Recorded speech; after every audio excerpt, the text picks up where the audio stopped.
Queridos irmãos e irmãs, estamos nesse tempo de Quaresma, hoje terceiro domingo do tempo quaresmal, e estamos meditando sobre a aliança de Deus com o seu povo.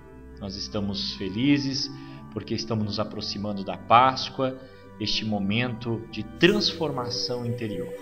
Essa é a proposta desse tempo quaresmal, nos levar a uma transformação interior, nos levar a uma mudança radical de comportamento, nos levar a uma prática intensiva da palavra de Deus em nossas vidas. Porque Jesus já nos disse certa vez que todo aquele que ouve a sua palavra e a coloca em prática, este é digno dos céus, este é digno do reino, tá certo? E nesse momento nós estamos no terceiro domingo refletindo sobre a aliança de Deus com o seu povo. Na primeira leitura nos recordamos dos 10 mandamentos. Moisés, no alto do monte Sinai, recebe a aliança, as tábuas da aliança, consideradas inclusive parte da arca da aliança. Essas tábuas da lei formam o decálogo, ou seja, os 10 mandamentos, que são resumidos por nosso Senhor Jesus Cristo, quando no Novo Testamento fala que os 10 mandamentos se resumem em 2 coisas, que é basicamente o amor a Deus sobre todas as coisas e ao teu próximo como a ti mesmo. Ou seja, são os 3 amores: o amor a Deus, o amor ao próximo, o amor a si mesmo. Amor a Deus e amor ao ser humano. Essas 2 coisas fazem parte da aliança de Deus com o seu povo. E os 10 mandamentos falam isso. Os primeiros 3 falam da nossa adoração com Deus, né?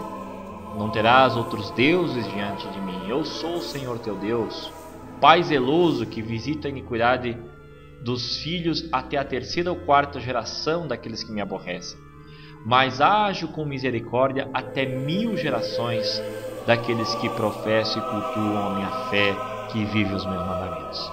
Deus quer a adoração.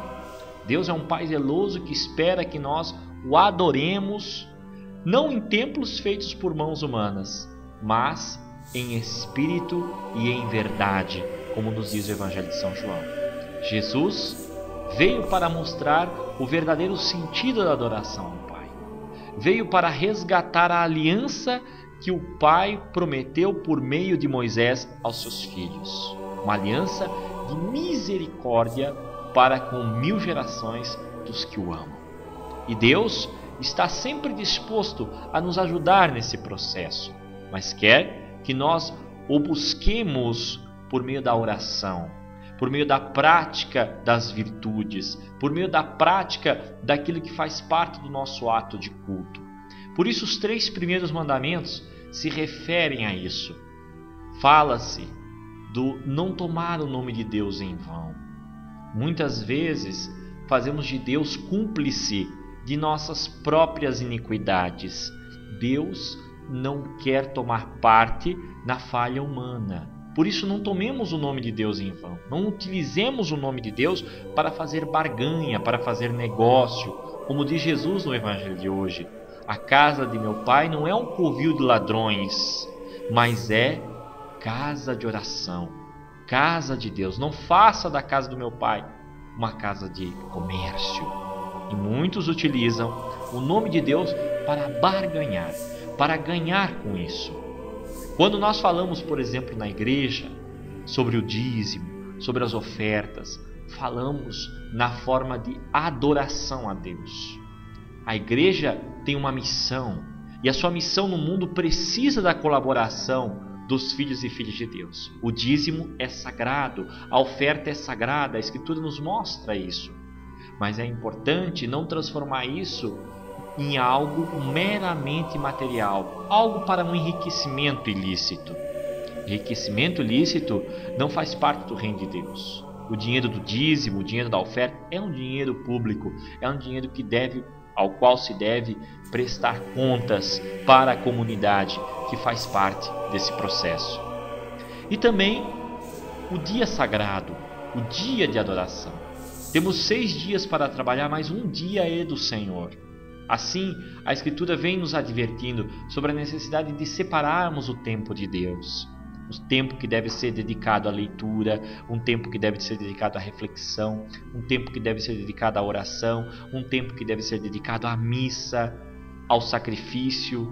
Isso é fundamental nesse nosso processo de integração com Deus.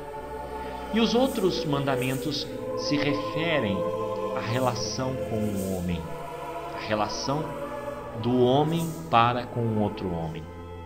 Não roubarás, não matarás, não levantarás falso testemunho, não cobiçarás as coisas do próximo, não cobiçarás a mulher do próximo, não adulterarás, não fornicarás. São mandamentos que nos mostram uma atitude, uma conduta pela qual nós devemos pautar na nossa vida. Não devemos viver de uma forma vazia, mas devemos viver de uma maneira digna. O nosso corpo é considerado um templo de Deus, morada do Espírito Santo. Essa é a ruptura do Novo Testamento. No meio de uma sociedade entregue aos prazeres da carne, no meio de uma sociedade entregue às coisas do mundo, Jesus fala de transformação.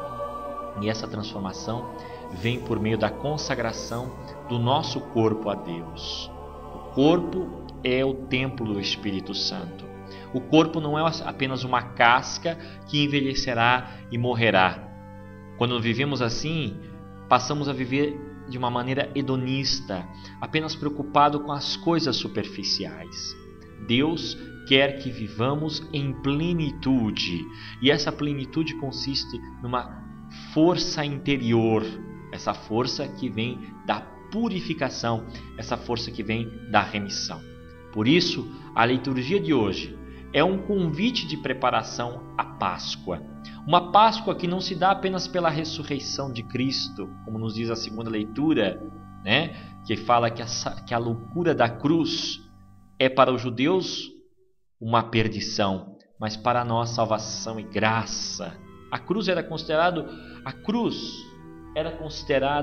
um instrumento de tortura, mas para nós continua sendo um sinal de redenção, porque Jesus teve a capacidade, Jesus teve a coragem de enfrentá-la. E ele disse: se alguém quiser vir após mim, renuncie-se a si mesmo, tome a sua cruz e siga-me. Tomar a cruz, meus irmãos, é purificar o nosso corpo desse veneno do mundo e cada dia mais crescer em espiritualidade.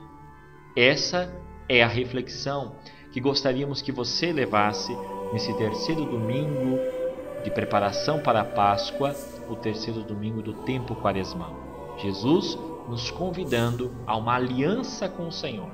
Aquela aliança do Sinai, renovada por sua ressurreição, continua sendo o convite de Deus para cada um de nós. Fiquemos firmes e fortes, crescendo, como diz Paulo apóstolo, de fé em fé.